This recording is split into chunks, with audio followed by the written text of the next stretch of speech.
Welcome to Servants of the Lord Ministries. Bienvenue à Servants of the Lord Ministries. Mon nom est Dr. Keith Jenkins et je suis le coordinateur international de Servants of the Lord Ministries. Avant de commencer mon message d'aujourd'hui, laisse-moi vous partager la mission de ce ministère qui a été donnée à Joseph Hitchcock, le fondateur de cette mission il y a de nombreuses années. Le Seigneur lui a dit, « J'ai des enfants dans chaque nation et tu as des frères et des sœurs dans le cœur crient vers moi. Ils m'ont demandé un ministère, des bénédictions et des dons. Je leur ai donné ces choses et cela les a bénis, mais il y a une partie de leur esprit qui n'a jamais été comblée et qui est réservée à une relation intime avec moi. Maintenant leur cœur crie vers moi, juste pour moi, c'est à eux que je t'envoie, car je ne veux pas qu'ils mettent les années qu'il t'a fallu pour arriver jusqu'à moi. Parce qu'il n'y avait personne pour te montrer comment faire à l'époque. Servants of the Lord Ministries est un ministère d'enseignement et de formation envoyé au corps de Christ pour atteindre les cœurs, les personnes qui ont un cœur selon Dieu. Ce message est destiné à ceux qui veulent apprendre à le connaître, grandir en lui et être prêts pour son avènement. Aujourd'hui, je vais parler de la loi de la liberté. Dans Jacques, il est dit, chapitre 1, verset 19, jusqu'au verset 25, Jacques 1, commençons par le verset 19. « Sachez-le, mes frères bien-aimés, ainsi que tout homme soit prompt à écouter, lent à parler, lent à se mettre en colère. » Verset 20. « Car la colère de l'homme n'accomplit pas la justice de Dieu. » Verset 21. « C'est pourquoi rejetons toute souillure et tout excès de malice, recevez avec douceur la parole qui a été plantée en vous et qui peut sauver vos âmes. » Verset 22. Mettez en pratique la parole et ne vous bornez pas à l'écouter en vous trompant vous-même par de faux raisonnements.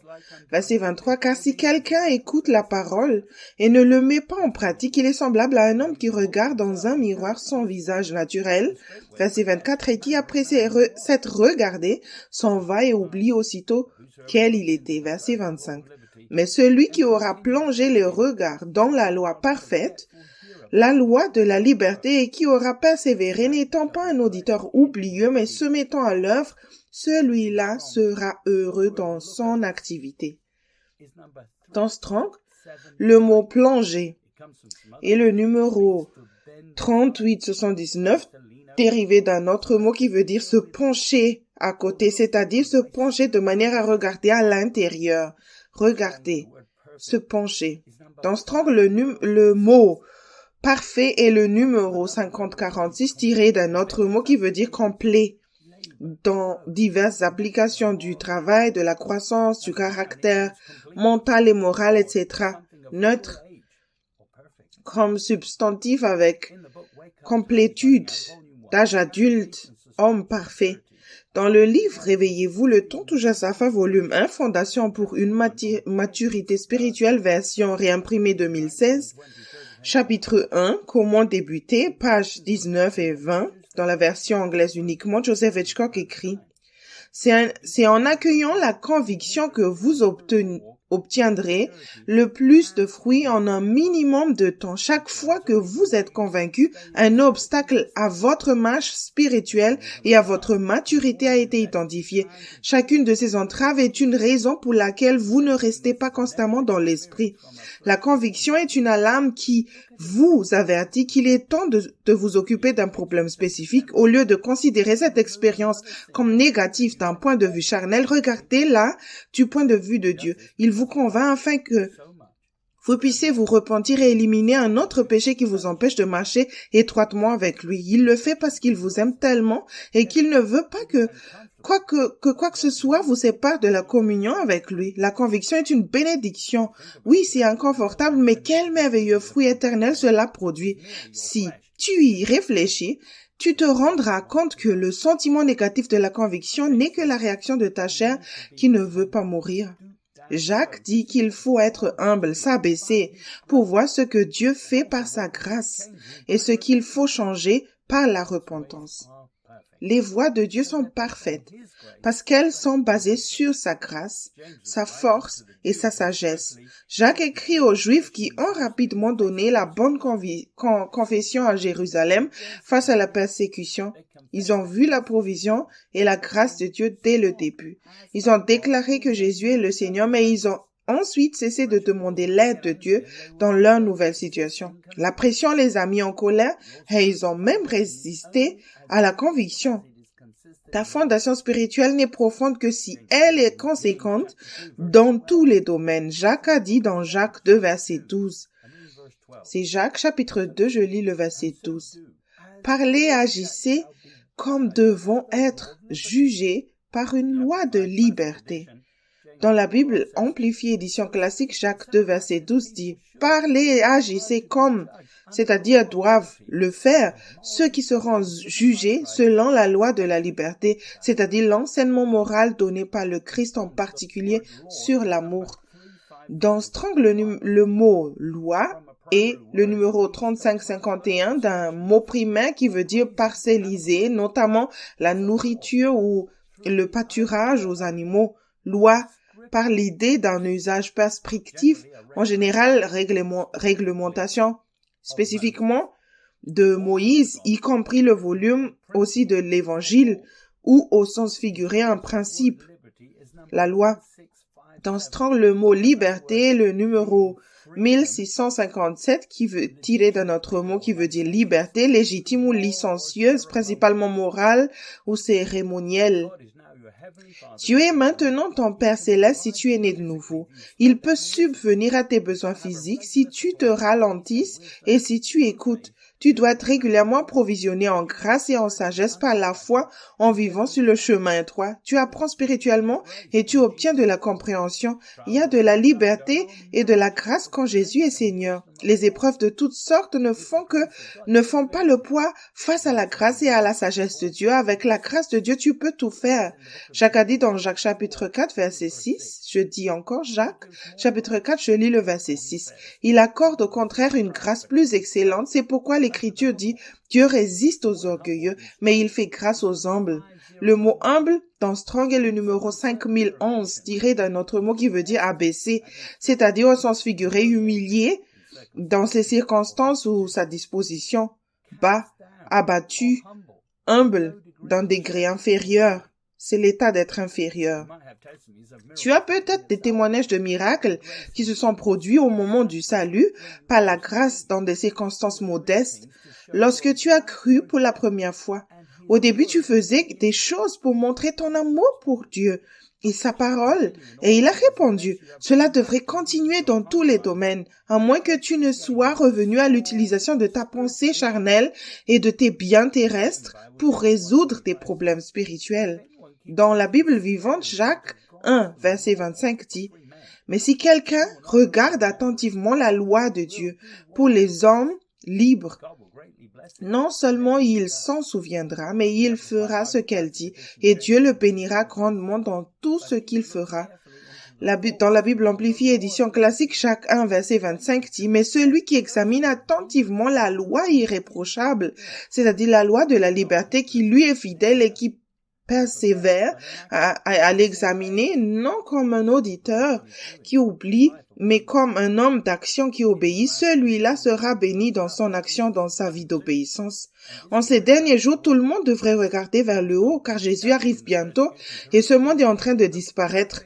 Jacques a dit à ceux qui ont été dispersés dans la persécution de regarder profondément dans la loi parfaite de la liberté. La loi de la liberté est un principe très facile à suivre. Si tu es humble, tu bénéficies de la grâce et de l'aide de Dieu. Dieu peut facilement retarder les conséquences de ton péché pour te donner plus de temps pour te repentir. Ceux qui examinent attentivement la loi sans faille de la liberté développent une vie d'obéissance par l'humilité. Paul a dit dans 2 Corinthiens 3, versets 17 et 18. C'est 2 Corinthiens chapitre 3, je lis le verset 17. Oh, le Seigneur, c'est l'Esprit. Et là où est l'Esprit du Seigneur, là est la liberté. Verset 18. Nous tous qui, le visage découvert, contemplant, comme dans un miroir, la gloire du Seigneur, nous sommes transformés en la même image, de gloire en gloire, comme par le Seigneur, l'Esprit. Ceux qui ont conduit et sont conduits et contrôlés par l'Esprit sont libres de tout péché. L'obéissance à l'Esprit Saint te changera. Tout dans ce monde a été corrompu. Tu dois donc te soumettre à Dieu et lui faire confiance pour te diriger dans les choses du monde. Pierre a dit dans 1 Pierre 5, verset 6 au verset 11. 1 Pierre, chapitre 5, verset 6. Humiliez-vous donc sous la puissante main de Dieu afin qu'il vous élève au temps convenable, verset 7. Et déchargez-vous celui de tous vos soucis car lui-même prend soin de vous. Verset 8. Soyez sobres, veillez. Votre adversaire, le diable, rôde comme un lion rugissant, cherchant qui il dévorera. Verset 9. Résistez-lui avec une foi ferme, sachant que les mêmes souffrances sont imposées à vos frères dans le monde. Verset 10. Le Dieu de toute grâce, qui vous a appelé en Jésus-Christ à sa gloire éternelle, après que vous aurez souffert un peu de temps, vous perfectionnera lui-même, vous affermira, vous fortifiera, vous rendra inébranlable. À lui soit la puissance au siècle des siècles. Amen.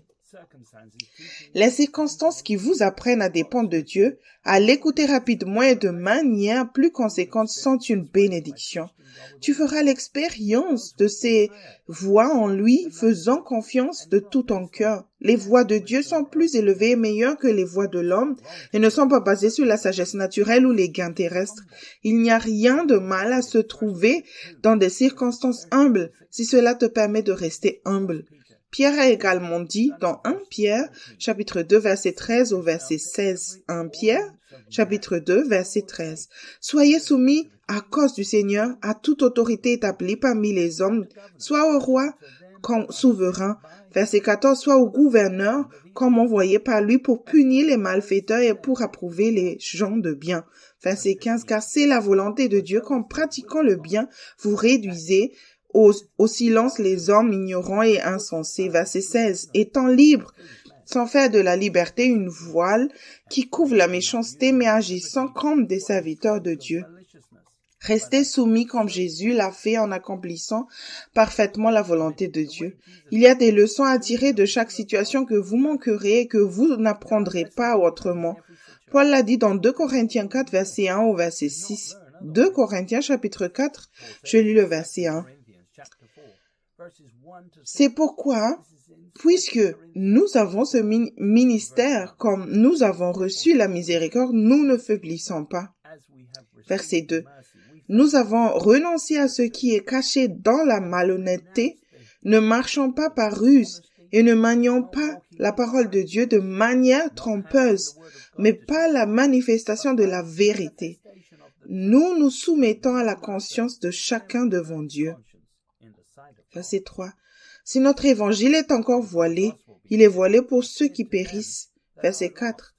Pour les incrédules, dont le Dieu de ce siècle a aveuglé l'intelligence afin qu'ils ne vissent pas briller la splendeur de l'évangile de la gloire de Christ, qui est l'image de Dieu.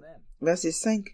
Nous ne nous prêchons pas nous-mêmes, c'est Jésus-Christ le Seigneur que nous prêchons et nous nous disons vos serviteurs à cause de Jésus. Verset 6. Car Dieu qui a dit « La lumière brillera du sein des ténèbres » a fait briller la lumière dans nos cœurs pour faire resplendir la connaissance de la gloire de Dieu sur la face de Christ. La lumière qui brille dans les ténèbres est la marque de fabrique de Dieu. Paul s'est souvent trouvé dans des circonstances humbles pour présenter l'évangile à d'autres personnes qui considéraient le christianisme comme une religion parmi d'autres. Le fait de pouvoir se réjouir dans des circonstances humbles ouvrira les yeux de ceux qui pensent devoir servir le diable pour obtenir ce qu'ils veulent dans ce monde de péché. Quelqu'un qui se trouve sur le chemin étroit peut avoir plus de plaisir quand tout va mal que la plupart de ceux qui se trouvent sur le chemin spacieux quand tout va bien. Ceux qui n'ont pas de piété et de contentement ont besoin de voir comment la grâce fonctionne lorsque Jésus est constamment le Seigneur de votre vie. Beaucoup ne veulent pas croire que le chemin étroit mène à la vie parce qu'ils aiment leur propre chair plus qu'ils n'aiment Dieu. Paul a dit dans Colossiens 3, verset 2 au verset 6. C'est Colossiens chapitre 3, je lis le verset 2. Affectionnez-vous aux choses d'en haut et non à celles qui sont sur la terre. Verset 3. Car vous êtes morts et votre vie est cachée avec Christ en Dieu. Verset 4. Quand Christ, votre vie, paraîtra, alors vous paraîtrez aussi avec lui dans la gloire. Verset 5. Faites donc mourir les membres qui sont sur la terre, l'impudicité, l'impureté, les passions, les mauvais désirs et la cupidité qui est une idolâtrie. Verset 6. C'est à cause de ces choses que la colère de Dieu vient sur les fils de la rébellion. Dans le livre Réveillez-vous, le temps touche à sa fin, volume 1, Fondation pour une maturité spirituelle, version réimprimée 2016, chapitre 1, sur comment débuter, à la page 20, Joseph Hitchcock écrit. Vous pensez peut-être que vous n'êtes pas coupable de péché aussi flagrant, mais je vous rappelle qu'aimer quelqu'un ou quelque chose plus que vous n'aimez Jésus-Christ est de l'idolâtrie. Rappelez-vous que Dieu voit la plénitude de ce qui est dans votre cœur et votre esprit, même si cela ne se manifeste pas par un comportement extérieur. Laissez le Saint-Esprit examiner vos pensées et les désirs de votre cœur. Permettez à Dieu d'avoir accès à tous les domaines de votre vie. Ne mettez pas de limite à son travail en vous. Lorsque cela n'a pas de sens pour votre pensée humaine, vous devez choisir de lui faire confiance. Rappelez-vous que la confiance en Dieu est un choix, pas une émotion. Dans la Bible amplifiée édition classique, Colossiens 3, versets 5 à 6 dit « Tuez tous les mauvais désirs qui se cachent dans vos membres, ces pulsions animales et tout ce qui est terrestre en vous et qui est employé dans le péché, le vice sexuel, l'impureté, les appétits sensuels, les désirs impies et toute avidité et convoitise, car c'est de l'idolâtrie, la déification de soi et des autres choses créées au lieu de Dieu. C'est à cause de ces mêmes péchés que la sainte colère de Dieu s'abat toujours sur les fils de la désobéissance, ceux qui s'opposent obstinément à la volonté divine. En renonçant à toi-même, tu peux tuer et priver de pouvoir les choses nourries par la chair. Ne te laisse plus entraîner dans ce monde. Tous tes besoins seront satisfaits par la recherche de la justice dans les situations compliquées et tu seras prêt pour son avènement. Tu as reçu le pouvoir de céder à la chair et de céder à l'esprit. L'homme n'a pas été conçu pour s'appuyer sur sa propre compréhension et prendre des décisions indépendamment de Dieu.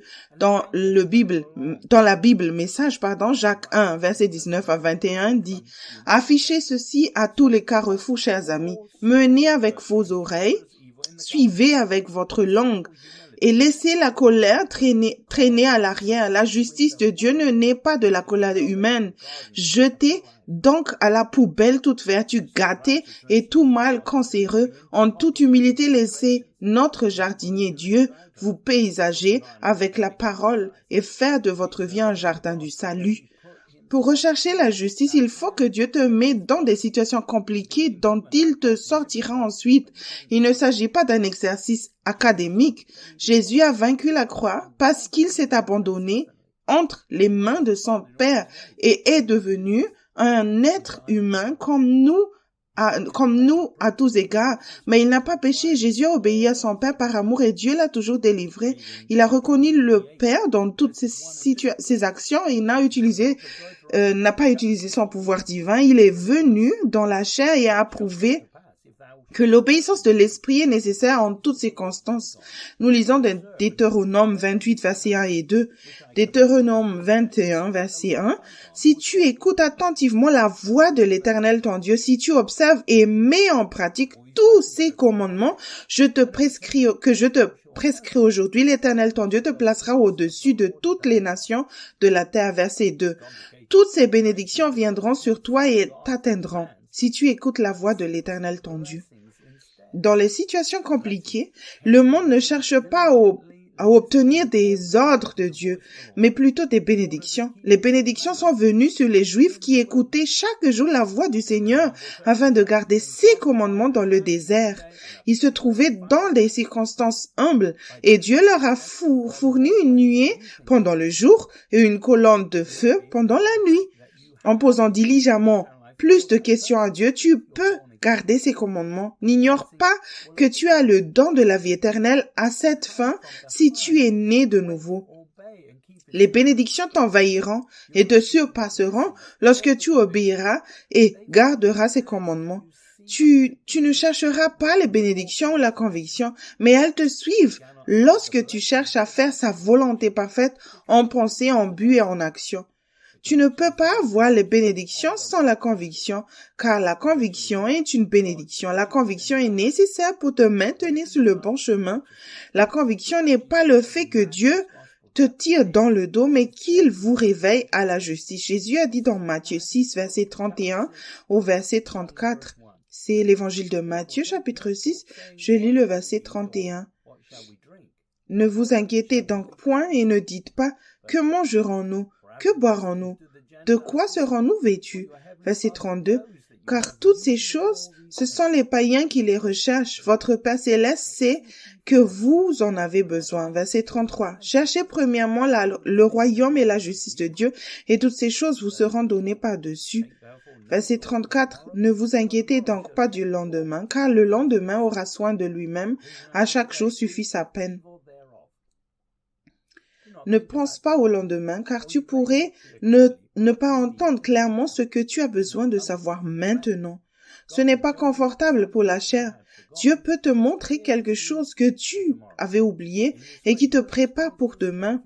Ainsi, tu feras l'exemple de l'attention qu'il te porte. Il y a toujours un peu de mal dans chaque jour, car le diable est le Dieu de ce monde. Si tu veux vaincre, je te recommande de te lever tôt avant le début de la journée. Écoute Dieu, assure-toi d'être dans l'esprit, recherche ses instructions et fais les changements nécessaires en fonction de ce que Dieu te montre. La connaissance que Dieu t'apporte te donnera des oreilles pour entendre ce que tu as besoin de savoir maintenant. Le diable peut facilement contrôler ceux qui sont séparés de Dieu par le péché. Si Dieu te dit de faire quelque chose, fais-le immédiatement. Tes priorités doivent changer. Il t'a été dit de ne pas te préoccuper de tes besoins personnels. Le diable peut facilement tenter ceux qui ont un désir pour quelque chose dans ce monde. Si c'est le cas, tu dois te réconcilier avec Dieu. Paul a dit dans 2 Corinthiens chapitre 5 verset 17 au verset 21. C'est 2 Corinthiens chapitre 5, je lis le verset 17. Si quelqu'un est en Christ, il est une nouvelle créature. Les choses anciennes sont passées. Voici toutes choses sont devenues nouvelles. Verset 18. Et tout cela vient de Dieu qui nous a réconciliés avec lui par Christ et qui nous a donné le ministère de la réconciliation. Verset 19. Car Dieu était en Christ, réconciliant le monde avec lui-même et n'imputant point aux hommes leurs offenses, et il a mis en nous la parole de la réconciliation. Verset 20. Nous faisons donc les fonctions d'ambassadeurs pour Christ, comme si Dieu exhortait par nous. Nous vous en supplions au nom de Christ, soyez réconciliés avec Dieu. Verset 21. Celui qui n'a point connu le péché, il l'a fait devenir péché pour nous, afin que nous devenions en lui justice de Dieu. Si ta vie ne change pas, tu ne peux aider personne d'autre. Pour pouvoir aider les autres, il faut se réconcilier avec Dieu et se repentir constamment de ce qu'il te montre à travers sa parole de vérité bien dispensée. Tu deviendras également la justice de Dieu si tu demeures en lui sur le chemin étroit. Paul a dit dans Romains chapitre 6 verset 16, je répète, Romains chapitre 6, je lis le verset 16. Ne savez-vous pas qu'en vous livrant à quelqu'un comme esclave pour lui obéir, vous êtes esclave de celui à qui vous obéissez, soit du péché qui conduit à la mort, soit de l'obéissance qui conduit à la justice. Dans le livre Réveillez-vous, le temps touche à sa fin, volume 1, Fondation pour une maturité spirituelle, chapitre 12 sur les applications pratiques, page 182, Joseph Hitchcock dit, écrit, la croyance selon laquelle vous êtes automatiquement en Christ simplement parce que vous êtes né de nouveau est une fausse doctrine. Lorsque vous naissez de nouveau, deux natures sont présentes en vous, la nature de Christ et la nature charnelle, c'est-à-dire la chair. Romains 6,16 explique que la nature dans laquelle vous êtes dépend de la personne qui vous contrôle. Notre justice est en lui. Les bénédictions viennent lorsque tu demeures en Christ et non lorsque tu visites le Christ. Le simple fait de confesser ton péché te place en Christ, mais ce qui te permet de demeurer en Christ, c'est l'obéissance à l'Esprit. La victoire est en Christ, mais ta foi doit être dans ce que Dieu dit de changer et non dans une méthode ou une formule. C'est ce que Paul a dit dans 2 Timothée 2, versets 15 et 16. 2 Timothée 2, verset 15. Et force-toi de te présenter devant Dieu comme un homme éprouvé, un ouvrier qui n'a point à rougir, qui dispense droitement la parole de la vérité. Verset 16, évite les discours vains et profanes, car ceux qui les tiennent avanceront toujours plus dans l'impiété, et leur parole rangera comme la gangrène, Regarde toujours le fruit dans ta propre vie. Soit Dieu t'assiste, soit il te résiste. Si tu deviens de plus en plus impie, tu vas dans la mauvaise direction. L'homme a tout corrompu dans ce monde avec de mauvaises priorités en écoutant la version du diable de la liberté. L'homme est le problème et il doit d'abord se repentir. Paul a dit dans Romains 8, verset 21 au verset 23, Romains 8, je lis le verset 21, avec l'espérance qu'elle aussi sera affranchie de la servitude, de la corruption, pour avoir part à la liberté de la gloire des enfants de Dieu, verset 22. Or, nous savons que jusqu'à ce jour, la création tout entière soupire et souffre les douleurs de l'enfantement, verset 23, et ce n'est pas elle seulement, mais nous aussi qui avons les prémices de l'esprit, nous aussi nous soupirons en nous-mêmes en attendant l'adoption, la rédemption de notre corps. Toute la création a été coupée de la sagesse que Dieu avait prévue pour l'intermédiaire de l'homme qui le représentait sur la terre. La destinée de l'homme est de gouverner, de régner sur le reste de la création, non pas avec une sagesse terrestre, mais avec une sagesse divine. Nous avons les prémices de la vie spirituelle dès maintenant par la grâce au moyen de la foi. Nous l'obtenons par une vie d'obéissance et non en la revendiquant au nom de Jésus. Jésus a dit dans Jean 14, verset 1 au verset 6, l'évangile de Jean, chapitre 14, verset 1. Que votre cœur ne se trouble point. Croyez en Dieu et croyez en moi. Verset 2. Il y a plusieurs demeures dans la maison de mon Père. Si cela n'est pas, je vous l'aurais dit, je vais vous préparer une place. Verset 3. Et lorsque je m'en serai allé et que je vous aurai préparé une place, je reviendrai et je vous prendrai avec moi, afin que là où je suis, vous y soyez aussi. Verset 4. Vous savez où je vais et vous en savez le chemin. Verset 5, Thomas lui dit, « Seigneur, nous ne savons où tu vas. Comment pouvons-nous en savoir le chemin ?» Verset 6, Jésus lui dit, « Je suis le chemin, la vie, la vérité. Nul ne vient au Père que par moi. » Jésus avait le pouvoir de donner à ses disciples un manoir en raison de ce qu'ils ont abandonné pour l'amour de l'Évangile. Tu peux toi aussi avoir une maison si tu suis ses enseignements et si tu vis dans la lumière. Jésus nous a montré le chemin pour arrêter de pécher et à donner la lumière aux autres. Nous lisons dans Jean chapitre 14, verset 9 au verset 15. C'est l'évangile de Jean chapitre 14, je lis le verset 9. Jésus lui dit, « Il y a si longtemps que je suis avec vous et tu ne m'as pas connu, Philippe. Celui qui m'a vu a vu le Père. Comment dis-tu, montre-nous le Père ?» Verset 10. « Ne crois-tu pas que je suis dans le Père et que le Père est en moi? Les paroles que je vous dis, je ne le dis pas de moi-même. Et le Père qui demeure en moi, c'est lui qui fait les œuvres. » Verset 11. « Croyez-moi, je suis dans le Père et le Père est en moi. Croyez du moins à cause de ses œuvres. » Verset 12. « En vérité, je vous le dis, celui qui croit en moi fera aussi les œuvres que je fais, et il en fera de plus grandes, parce que je m'en vais au Père. » Verset 13.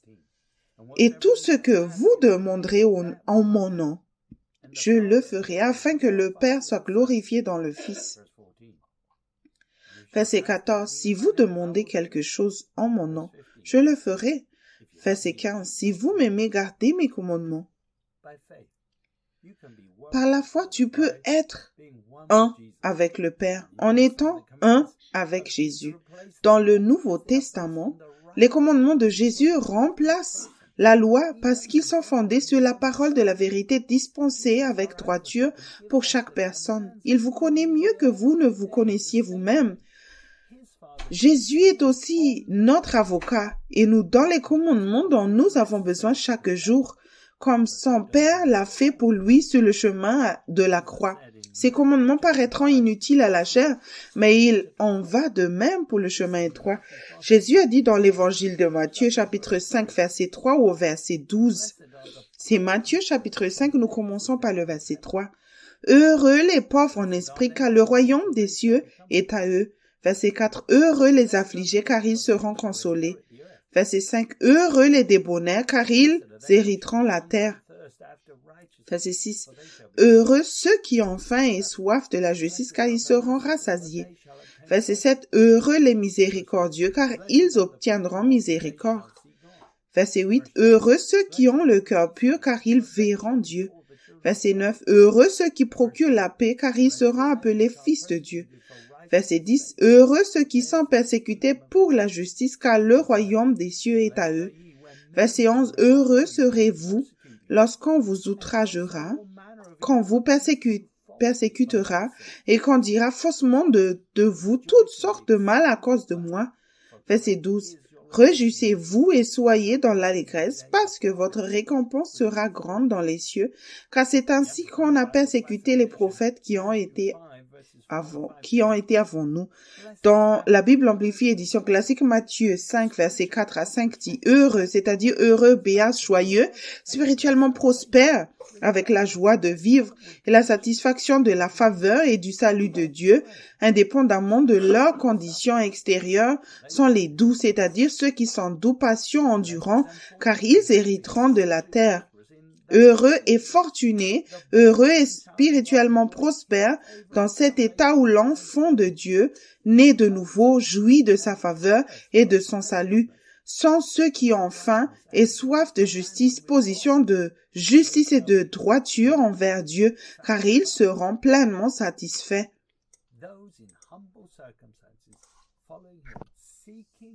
Ceux qui, dans des circonstances humbles, le suivent et recherchent la justice sont sérieusement bénis. Dans toutes les nouvelles circonstances, si tu veux obtenir le meilleur résultat spirituel, tu dois être doux et humble. Paul a dit dans Philippiens 3, verset 3. C'est Philippiens chapitre 3, verset 3. Car les circoncis, c'est nous qui rendons à Dieu notre culte par l'Esprit de Dieu, qui nous glorifions en Jésus-Christ et qui ne mettons point notre confiance en la chair. Si tu es capable de surmonter la pression de demeurer en Christ et de ne pas te laisser aller à la chair, réjouis-toi. Se sentir frustré dans des situations compliquées t'aidera à identifier les domaines de repentance qui te conduiront à une plus de grande liberté.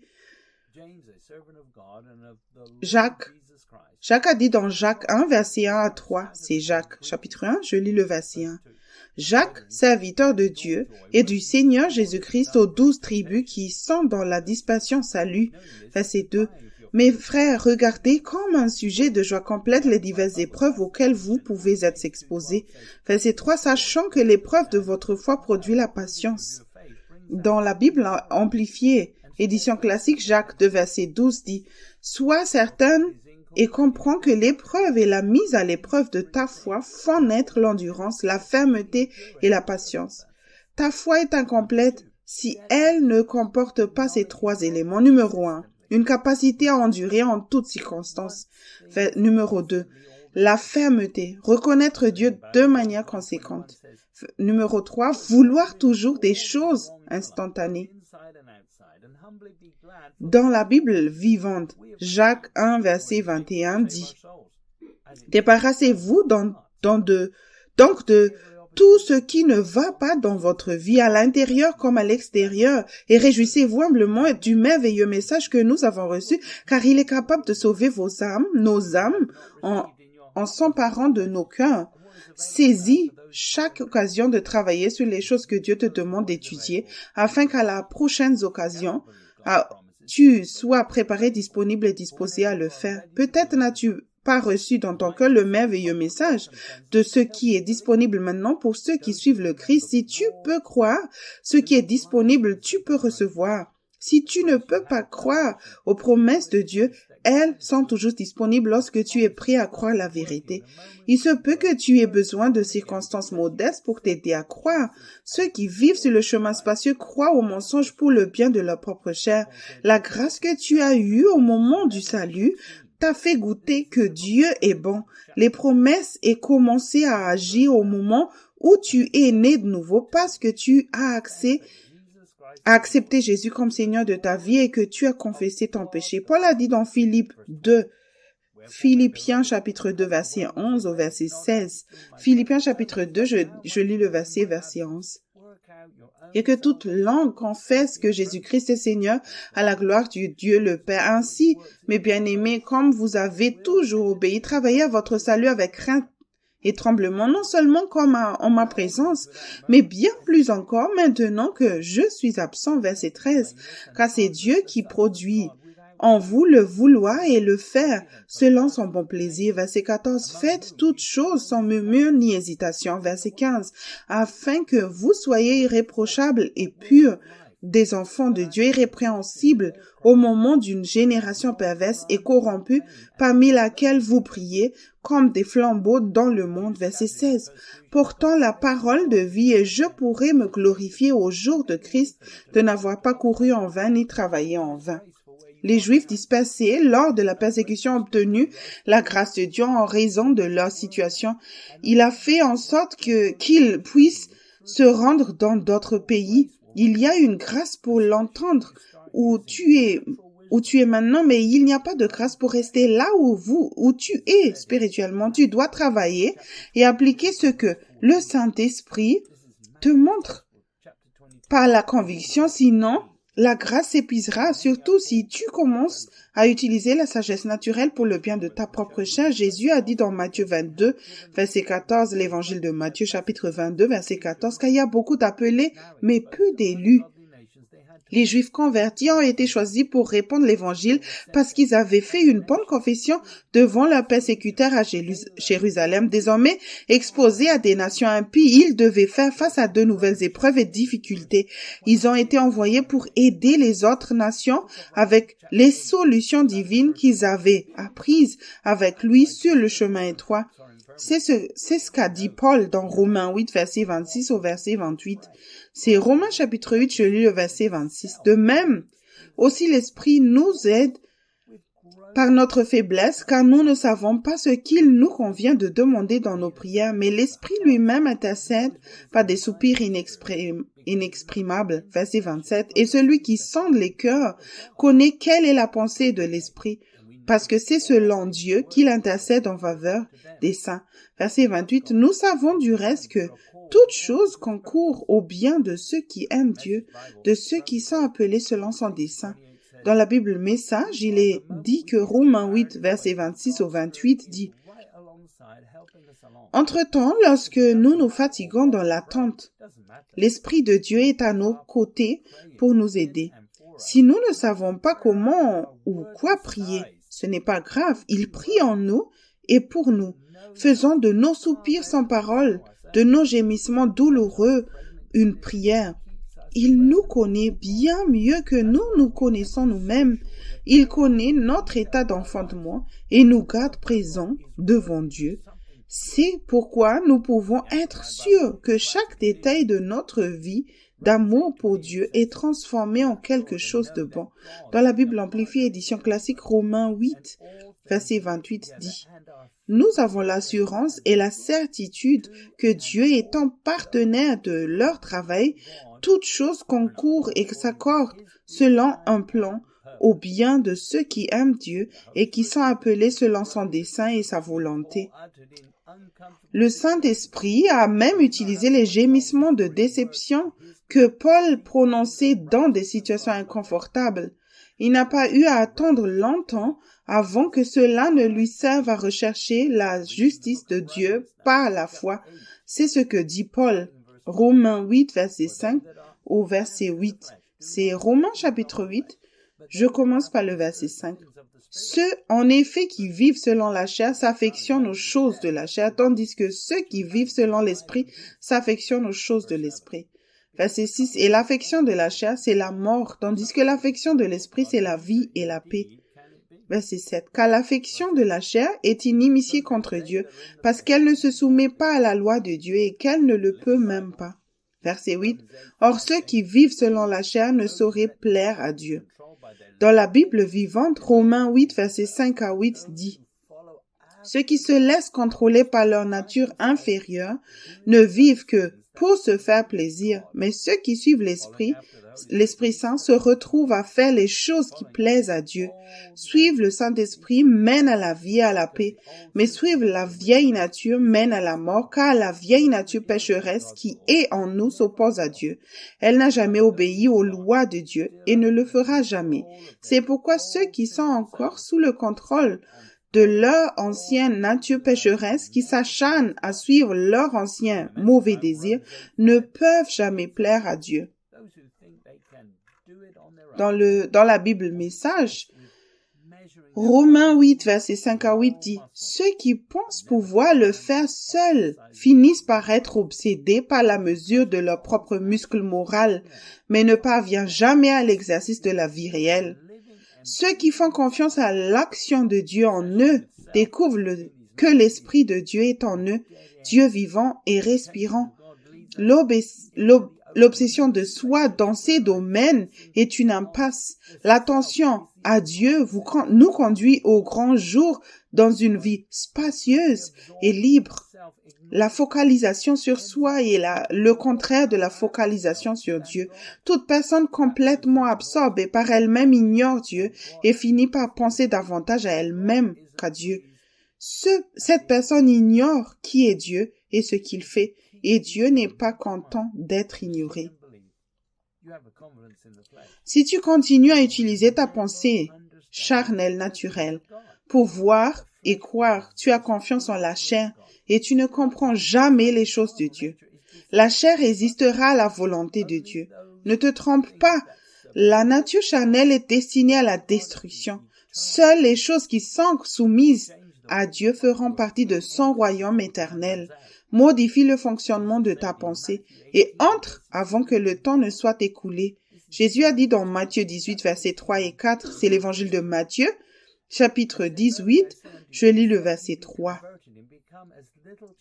Et il dit, « Je vous le dis en vérité, si vous ne vous convertissez et si vous ne devenez comme les petits enfants, vous n'entrerez pas dans le royaume des cieux. » Verset 4, c'est pourquoi quiconque se rendra humble comme ce petit enfant sera le plus grand dans le royaume des cieux.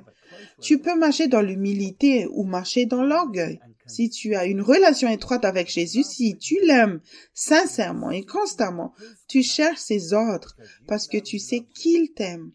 Si rien ne se passe, tu sais que tu te trompes toi-même et que tu fais quelque chose pour le bien de ta chair. Paul poursuit dans Colossiens, chapitre 3, versets 7 et 8. C'est Colossiens, chapitre 3, je lis le verset 7.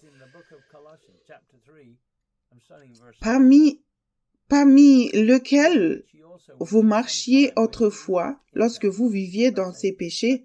Verset 8. Mais maintenant renoncez à toutes ces choses, à la colère, à l'animosité, à la méchanceté, à la calomnie, aux paroles déshonnêtes qui pourraient sortir de votre bouche.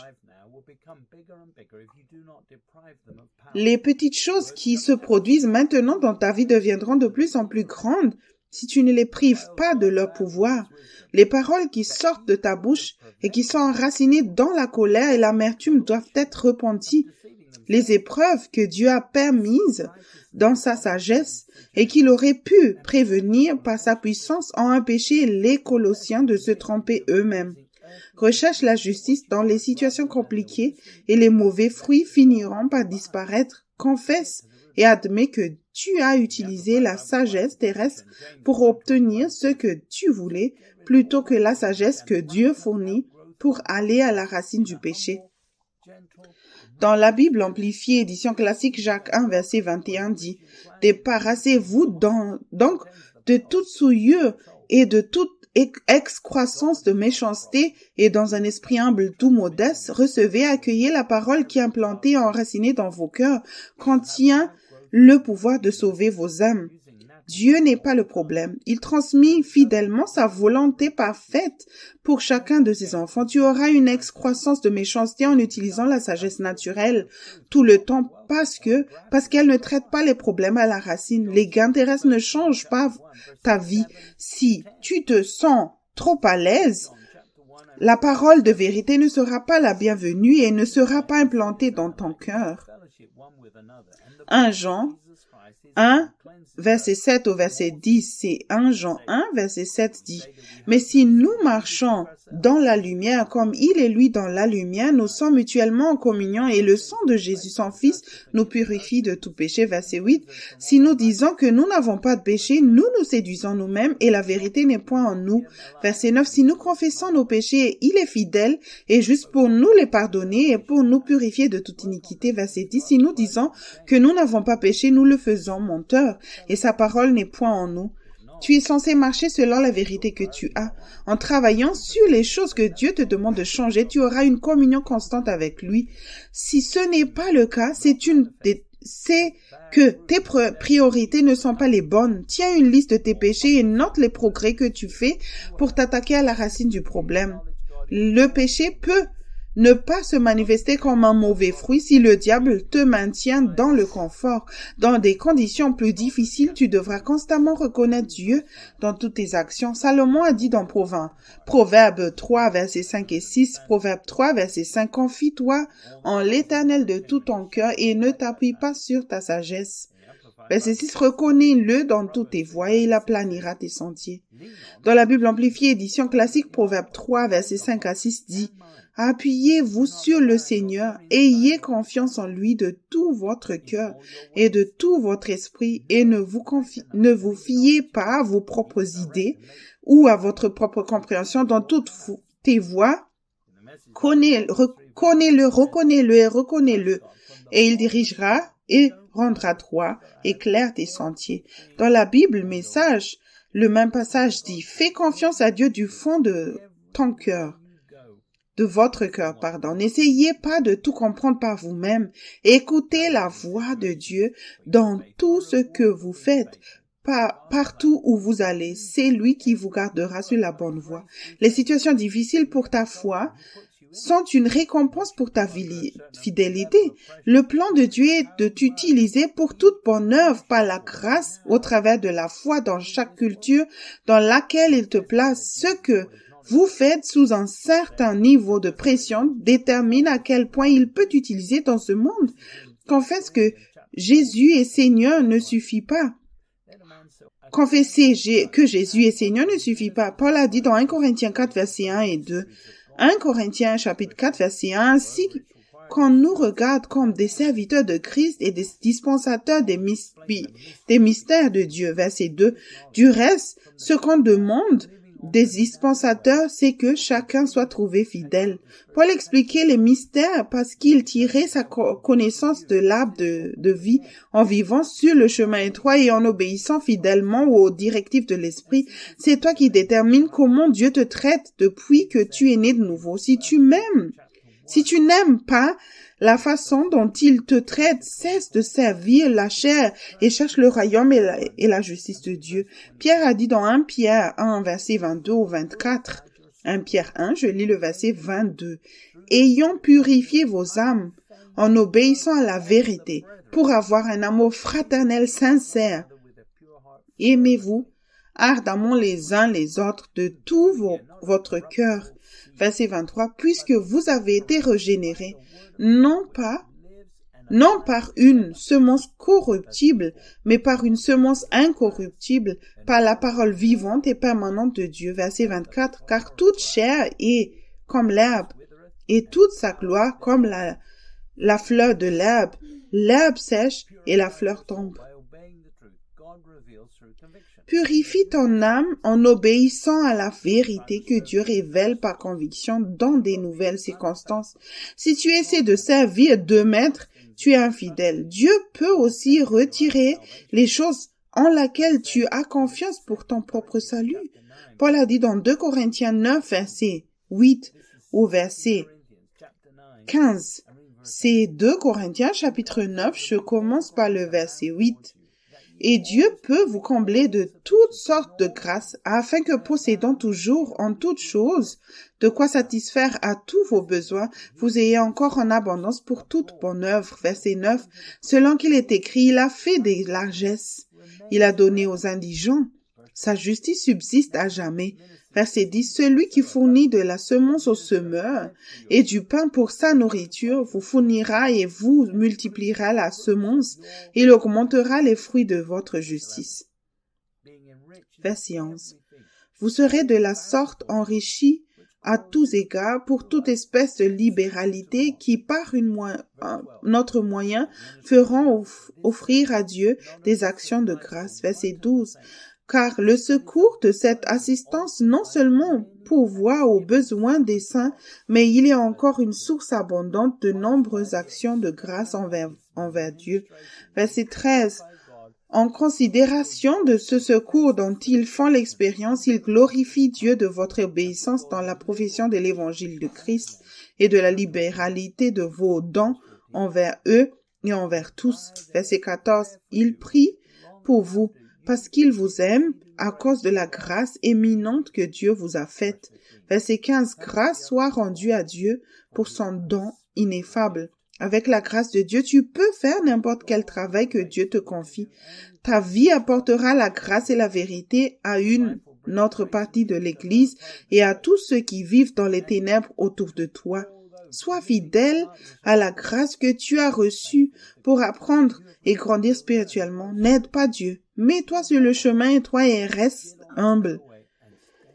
Jésus a dit dans Matthieu 7, verset 13 au verset 14, c'est l'évangile de Matthieu, chapitre 7, je lis le verset 13.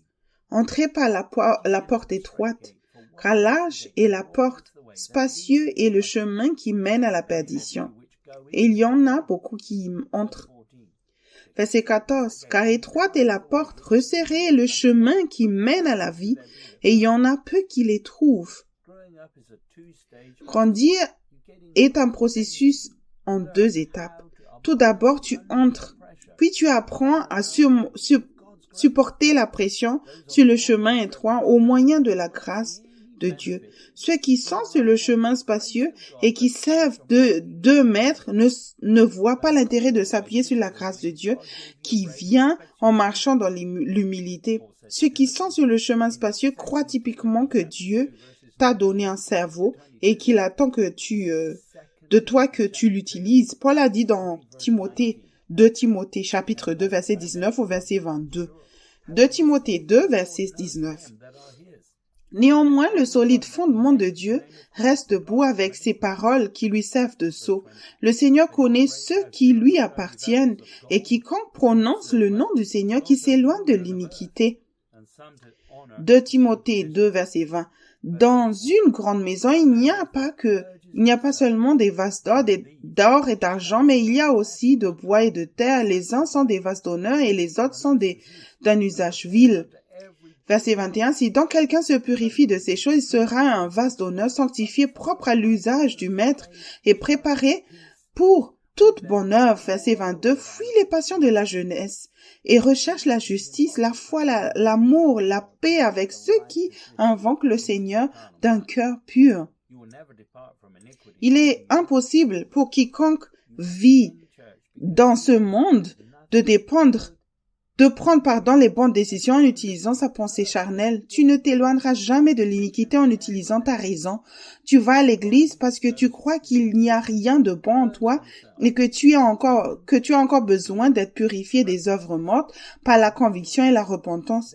Dieu utilise ceux qui se purifient constamment de leurs opinions, de leurs idées, de leurs préférences et de la sagesse naturelle qu'ils ont acceptée pour le bien de leur chair. Sois prêt à travailler de tes mains si nécessaire. Ta formation comprendra de nouvelles tâches que tu devras accomplir en t'appuyant sur la sagesse divine. L'école de Dieu comporte 6 étapes. Numéro 1.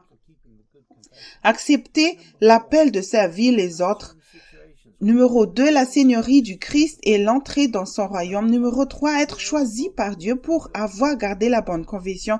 Numéro 4, étant en classe avec des instructions claires à suivre. Numéro 5, la possibilité de mettre en pratique ce que tu as appris. Numéro 6, onction efficace et puissance pour accomplir l'œuvre. Lorsque la formation commencera à l'école de Dieu, tu recevras des instructions à suivre. Attends-toi à ce que Dieu t'ouvre une porte pour que tu puisses appliquer ce que tu viens d'apprendre dans la salle de classe. Si tu le fais correctement, l'onction viendra sur toi. Si tu prends la seigneurie, tu n'as pas réussi ton test. Le fardeau sera toujours léger lorsqu'il est à l'œuvre en toi.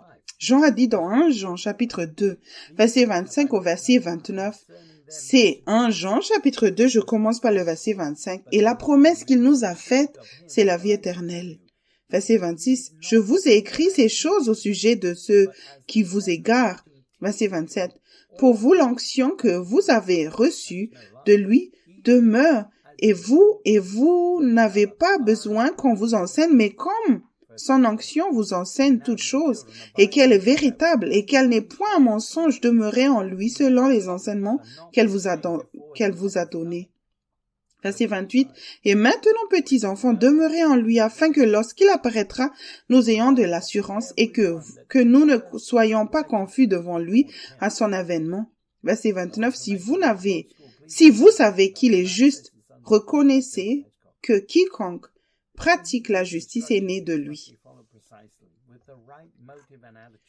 Pour plus d'informations sur l'école de Dieu, lisez le livre Les Fils manifestés de Dieu de Joseph Hitchcock. Lorsqu'il donne des instructions, celles-ci doivent être suivies avec précision, avec le bon motif et la bonne attitude. Dieu ne ment pas. C'est ainsi que Saul a commencé et qu'il a été rebaptisé Paul. Nous lisons Actes 9, verset 3 au verset 9. Actes chapitre 9, je lis le verset 3. Comme il était en chemin et qu'il approchait de Damas, tout à coup une lumière venant du ciel resplendit autour de lui. Il tomba par terre et il entendit une voix qui lui disait « Saul, Saul, pourquoi me persécutes-tu » Verset 5, il répondit « Qui es-tu, Seigneur » Et le Seigneur dit « Je suis Jésus que tu persécutes. Il te serait dur de regimber contre les aiguillons. » Verset 6. Tremblant et saisi d'effroi, il dit « Seigneur, que veux-tu que je fasse ?» Et le Seigneur lui dit « Lève-toi, entre dans la ville et on te dira ce que tu dois faire. » Verset 7. Les hommes qui l'accompagnaient demeurent stupéfaits, ils entendaient bien la voix, mais ils ne voyaient personne. Verset 8. Saul se releva de terre, et quoique ses yeux fussent ouverts, il ne voyait rien. On le prit par la main et on le conduisit à Damas. Verset 9. Il resta 3 jours sans voir, et il ne mangea ni ne but. Dans le livre Réveillez-vous, le temps touche à sa fin, volume 1, Fondation pour une maturité spirituelle, version réimprimée 2016, chapitre 5, le plus grand cadeau, à la page 80, Joseph Hitchcock écrit « Satan essaiera aussi de vous troubler sur ce qu'est la foi en Dieu. Il vous distraira en vous encourageant à avoir foi en vous et en vos capacités. Relâchez votre foi en Dieu et en sa parole. Si Dieu vous a parlé directement ou par l'intermédiaire de sa parole, il ne vous reste plus qu'à avoir foi en lui. La foi consiste simplement à faire confiance à Dieu et à croire qu'il, et non pas vous, est digne de faire ce qu'il a dit qu'il fera. Pour recevoir une promesse de sa part, vous devez croire en ce qu'il a dit et mettre ta foi en lui, votre foi en lui. Paul n'a pas ajusté ce que le Seigneur lui a dit sur le chemin de Damas, ni ajouté ou interprété ce que Dieu a dit. Il a refusé de faire quoi que ce soit jusqu'à ce que Dieu envoie le messager qu'il avait promis. Il croyait que Dieu ne pouvait pas mentir et qu'il ferait ce qu'il avait promis de faire. Il a également été convaincu de ne rien faire d'autre, y compris de manger et de boire, car il avait suivi une voie qui lui paraissait correcte. Paul a dit dans Romains 12, versets 22 et 23. C'est Romains 14, verset 22. Cette foi que tu as, garde-la pour toi devant Dieu. Heureux celui qui ne se condamne pas à lui-même dans ce qu'il approuve. Verset 23, mais celui qui a des doutes au sujet de ce qu'il mange est condamné parce qu'il n'agit pas par conviction. Tout ce qui n'est pas le produit d'une conviction est péché. Dans la Bible amplifiée édition classique, Romains 12, verset 22-23 dit « Vos convictions personnelles, c'est-à-dire sur ces questions, exercez-les comme en présence de Dieu en les gardant pour vous, en vous efforçant seulement de connaître la vérité et d'obéir à sa volonté.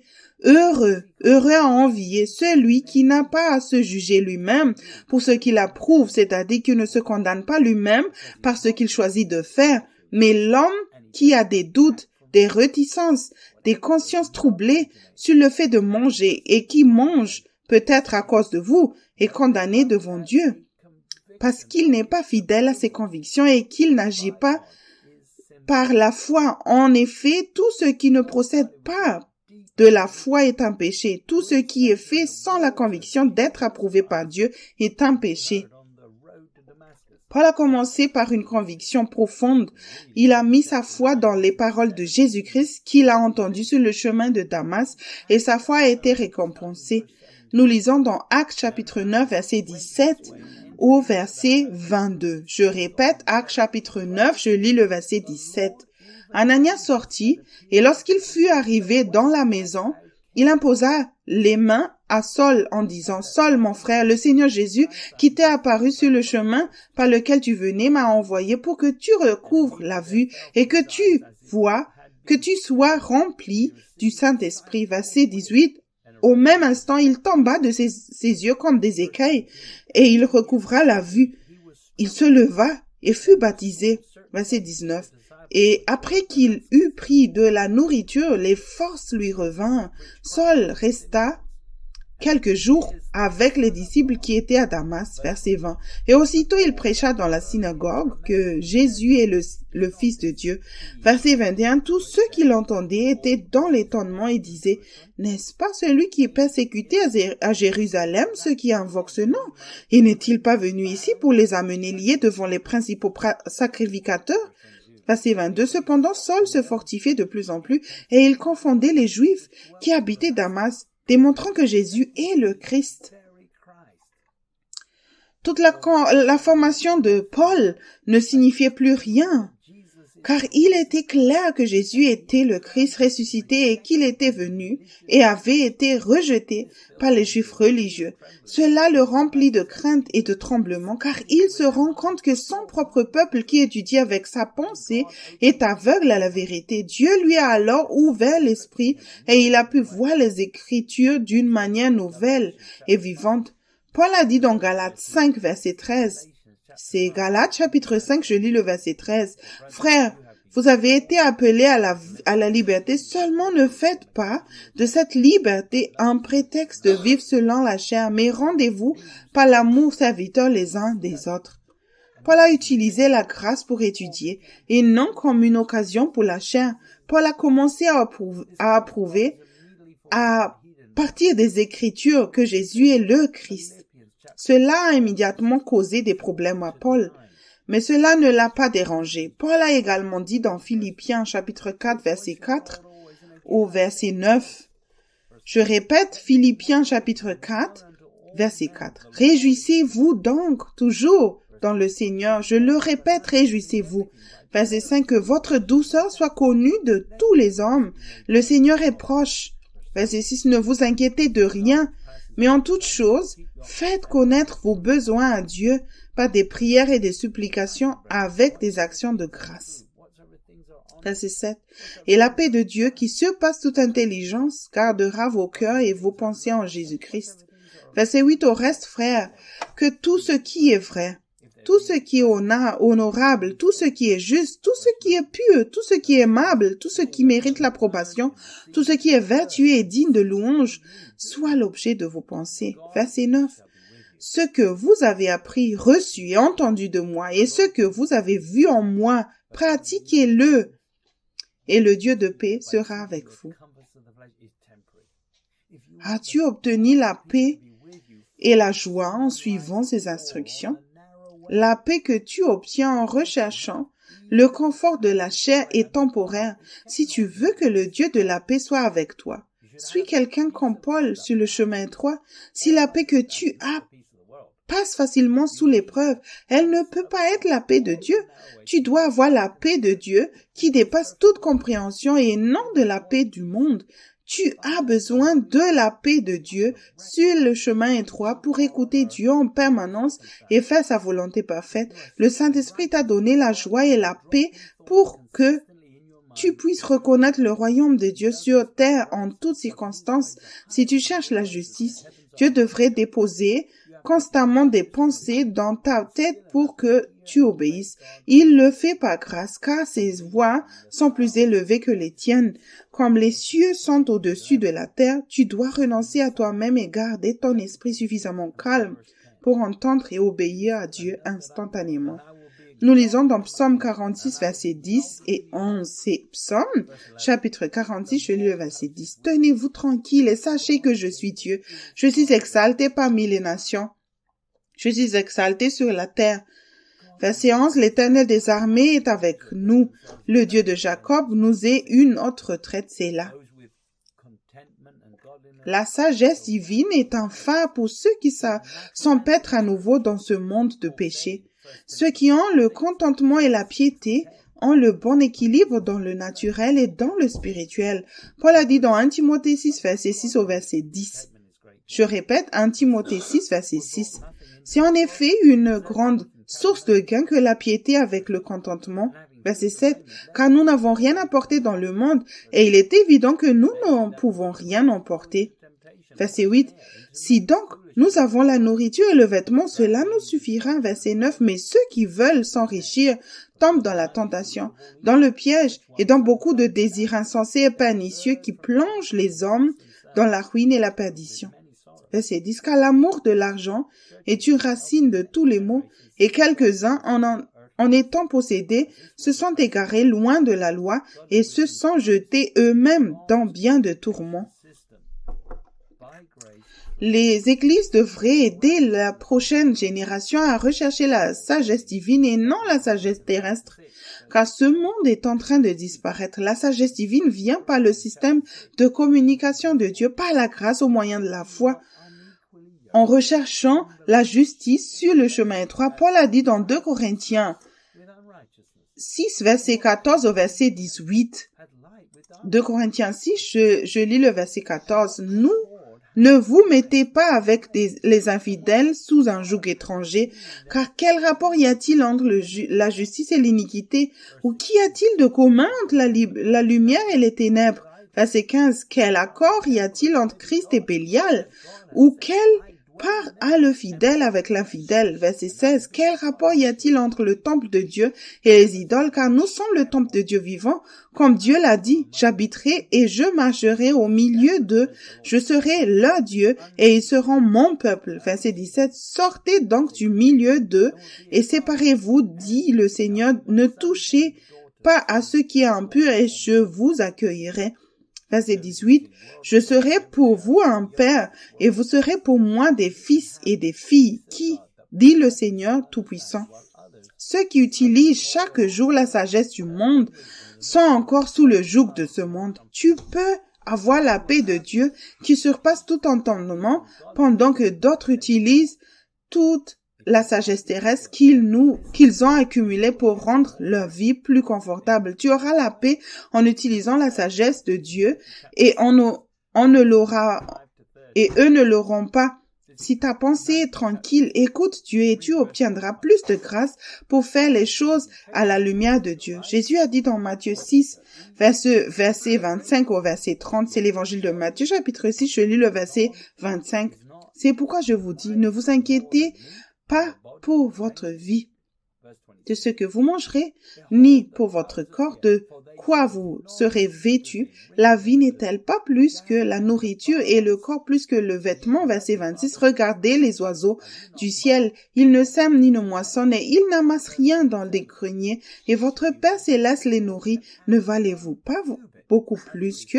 Verset 27. Qui de vous, par ses inquiétudes, peut ajouter une coudée à la durée de sa vie? Verset 28, « Et pourquoi vous inquiétez au sujet du vêtement? Considérez comment croissent les lits et les lits des champs, et ils ne travaillent ni ne filent. » Verset 29, « Cependant, je vous dis que Salomon même, dans toute sa gloire, n'a pas été vêtu comme l'un d'eux. » Verset 30, « Si Dieu revêt ainsi l'herbe des champs qui existent aujourd'hui et qui demain sera jetée au four, ne vous vêtirait-il pas à plus forte raison, gens de peu de foi? » Le désir de Dieu est de subvenir à tes besoins personnels, mais tu dois le laisser faire. Il dirigera tes chemins vers toutes les ressources dont tu as besoin. Tu dois rechercher la justice maintenant et croire que tu as ce dont tu as besoin en Christ. Si tu ne deviens pas la justice de Dieu en lui, c'est uniquement parce que tu aimes ta chair plus que la vérité. Paul a dit dans Galates 5, versets 1 et 2. C'est Galates 5, chapitre 1. C'est pour la liberté que Christ nous a affranchis. Demeurez donc fermes et ne vous laissez pas mettre de nouveau sous le joug de la servitude. Verset 2, voici, moi, Paul, je vous dis que si vous vous faites circoncire, Christ ne vous servira de rien. Paul a dit à l'Église de ne pas revenir à la justice extérieure de la loi. Il s'agissait du nombre de ce qui était disponible en Christ. Chacun devait rechercher la justice et être soumis à la loi de la liberté. Christ les enseignant par l'Esprit à travers la conviction. Pierre a dit dans 2 Pierre chapitre 2 verset 13 au verset 22. C'est 2 Pierre chapitre 2, je commence par le verset 13. Recevant ainsi le salaire de leur iniquité, ils trouvent leur délice à se livrer au plaisir en plein jour. Hommes tarés et souillés, ils se délectent dans leur tromperie en faisant bonne chère avec vous. Verset 14. Ils ont les yeux pleins d'adultère et insatiables de péché. Ils amancent les âmes mal affermies. Ils ont le cœur exercé à la cupidité. Ce sont des enfants de malédiction. Verset 15. Après avoir quitté le droit chemin, ils se sont égarés en suivant la voie de Balaam, fils de Bosor, qui aima le salaire de l'iniquité. Verset 16. Mais qui fut repris pour sa transgression, une ânesse muette faisant entendre une voix d'homme, arrêta la démence du prophète. Verset 17. Ces gens-là sont des fontaines sans eau, des nuées que chasse un tourbillon. L'obscurité des ténèbres leur est réservée. Verset 18. Avec des discours enflés de vanité, ils amorcent par les convoitises de la chair, par la dissolution, ceux qui viennent à peine d'échapper aux hommes qui vivent dans l'égarement. Verset 19. Ils leur promettent la liberté quand ils sont eux-mêmes esclaves de la corruption, car chacun est esclave de ceux qui a triomphé de lui. Verset 20. En effet, si après s'être retirés des souillures du monde, par la connaissance du Seigneur et Sauveur Jésus-Christ, ils s'y engagent de nouveau et sont vaincus, leur dernière condition est pire que la première. Verset 21. Car mieux valait pour eux n'avoir pas connu la voie de la justice que de se détourner après la voie connue du saint commandement qui leur avait été donné. Verset 22. Il leur est arrivé ce que dit un prophète vrai. Le chien est retourné à ceux qui l'avaient vomi, et la truie lavée s'est vautrée dans le bourbier. Les faux prophètes te diront de te concentrer sur les biens terrestres. Tu as une liberté en Christ parce que tu en as besoin pour exprimer ton amour pour Dieu. Tous les aliments sont purs, mais l'amour de l'argent a contaminé tout ce qui existe dans ce monde.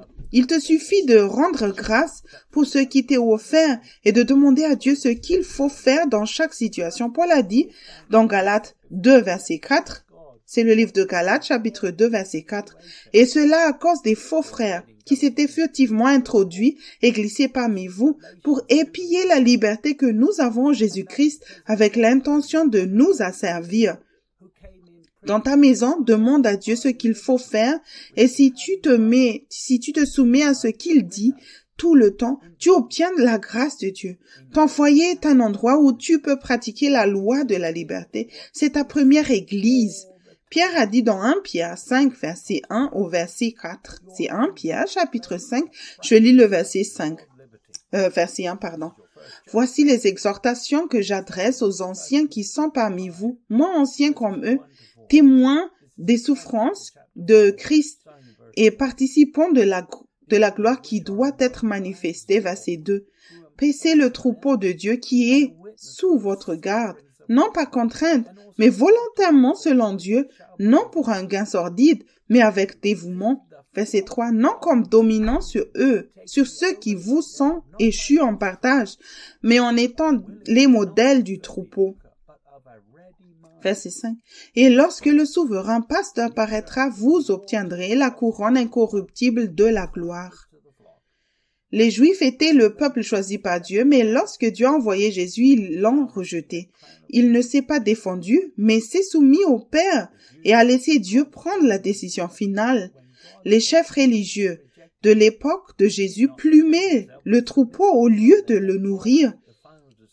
Les responsables des églises dispersées en Asie ont également reçu l'ordre de nourrir le troupeau avec la grâce et la vérité en suivant l'exemple de Christ.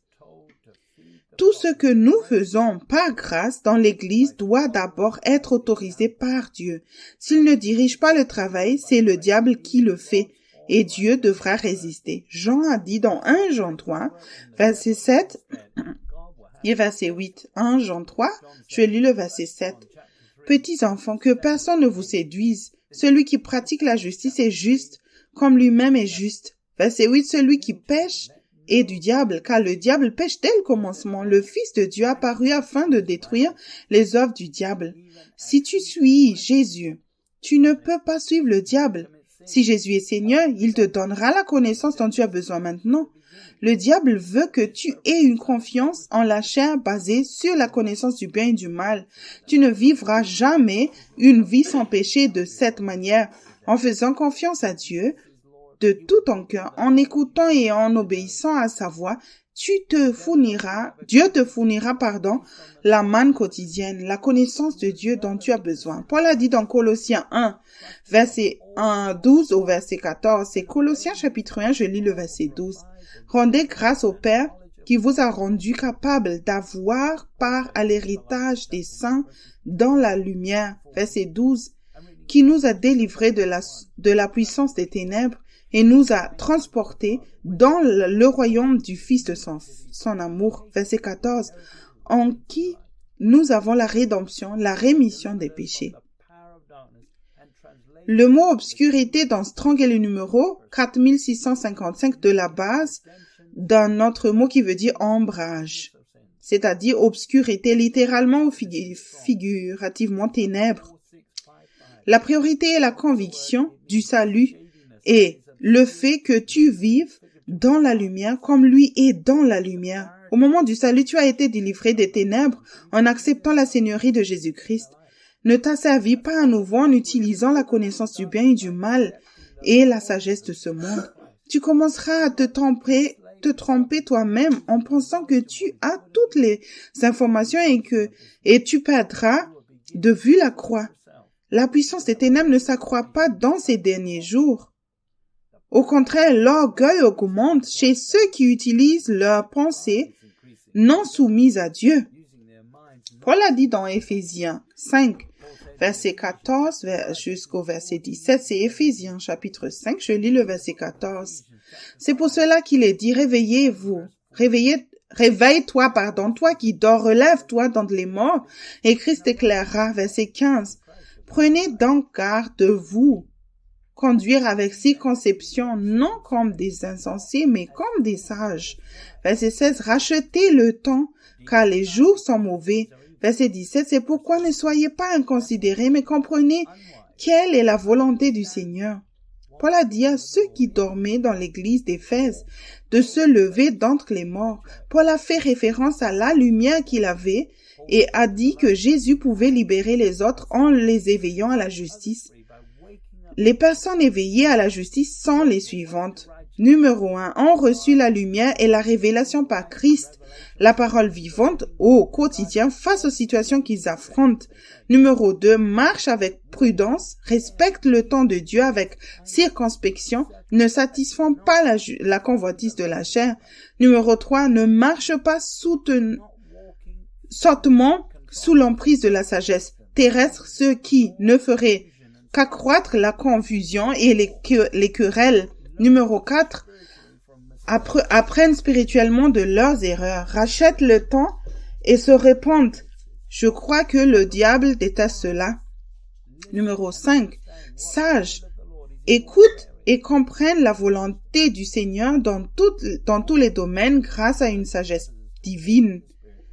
Paul a dit à l'église d'Éphèse de marcher dans l'esprit et d'être prêt à apprendre aussi par des erreurs. L'église d'Éphèse a essayé mais elle a échoué parce qu'elle avait perdu son premier amour. Jésus a dit dans Apocalypse 2, verset 1 au verset 5, c'est Apocalypse chapitre 2, je lis le verset 1, écrit à l'ange de l'église d'Éphèse, voici ce que dit celui qui tient les 7 étoiles dans sa main droite, celui qui marche au milieu des 7 chandeliers d'or. Verset 2, je connais tes œuvres, ton travail et ta persévérance. Je sais que tu ne peux pas supporter les méchants, que tu as éprouvé ceux qui se disent apôtres et qui ne le sont pas, et que tu les as trouvés menteurs. Verset 3, que tu as de la persévérance, que tu as souffert à cause de mon nom et que tu ne t'es pas lassé. Verset 4, mais ce que j'ai contre toi, c'est que tu as abandonné ton premier amour.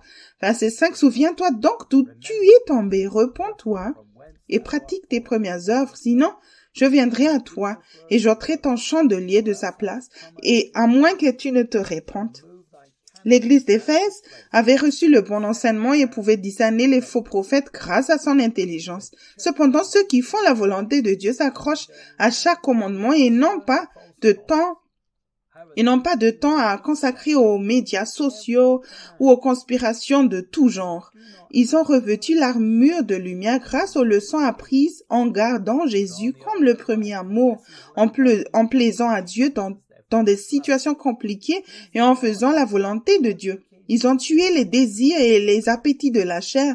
Tout ce que vous avez appris auparavant, en utilisant le système naturel d'apprentissage, vous empêchera de savoir ce que vous avez besoin de savoir maintenant. La sagesse de l'homme est égoïste. Vous avez accès à la sagesse de Dieu. Choisis avec sagesse. Paul a dit dans Romains 8, verset 14.